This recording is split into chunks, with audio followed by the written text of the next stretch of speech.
back to the corridor, where their surfer dude instructor had disappeared with the blonde on his tail. "I'm not worried about being recognized. People don't care about the blues in Waikiki," she said grimly. "There are blues and jazz lovers everywhere, Lana, and you know it." Lana scowled. She hadn't actually been referring to a genre of music. Waikiki is all surface and no substance. A flashy whore decked out in skimpy designer clothes. A perfect tan highlighting a perfect boob job. It's so fake. So vicious. So primed to use the poor and underprivileged to serve the tourist industry's endless greed, she thought privately. Melanie's eyebrows rose. Lana realized she'd allowed her bitterness to show, and immediately made her face settle into impassivity. "Well, it's certainly a happening spot," Melanie said. "I needed someplace with this kind of energy and excitement after what David has pulled over the past month. A secluded tropical island just wouldn't have done the trick." Melanie stretched the dark blue fabric over her generous breasts. "I need the distraction of a party atmosphere. And these native guys are phenomenal. Don't tell me you didn't notice how gorgeous our surf instructor is. He's a walking god. He could be the inspiration for a tropical drink. Hawaiian wet dream."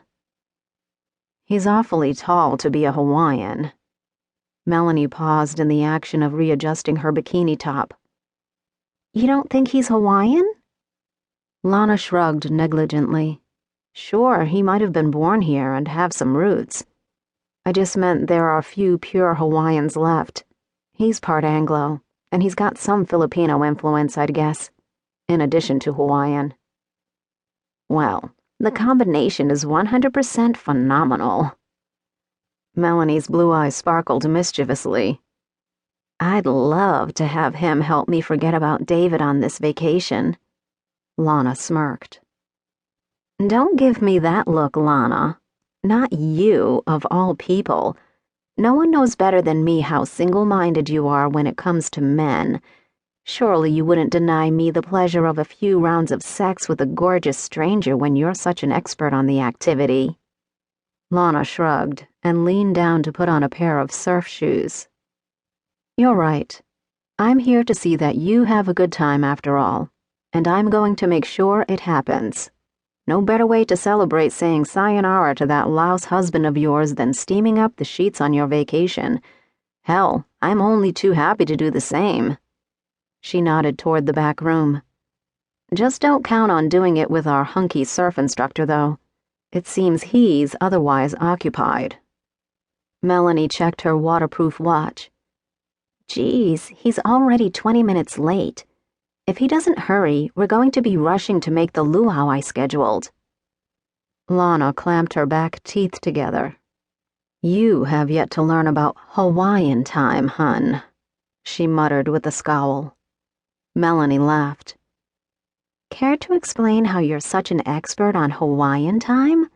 I've worked for you since you were a 19-year-old kid recording your first album.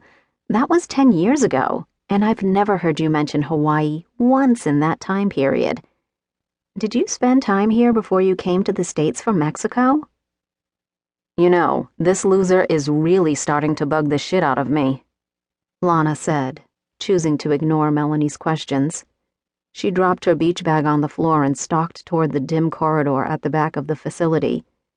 "He's a little old to be playing irresponsible surfer dude, don't you think? I've got half a mind to report him to his boss." "Lana, maybe you should just hang loose." But Lana ignored her friend. The familiar Hawaiian phrase made her clench her teeth even tighter. She turned into a large room that contained several surfboards on tables in the process of being repaired or waxed. Her eyes immediately found the figures of the tall man and the curvy woman, despite the dim light.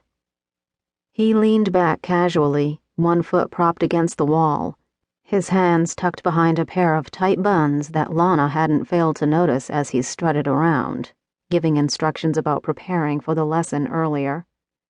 He looked down at the blonde, a half-amused, half-irritated expression on his shadowed face.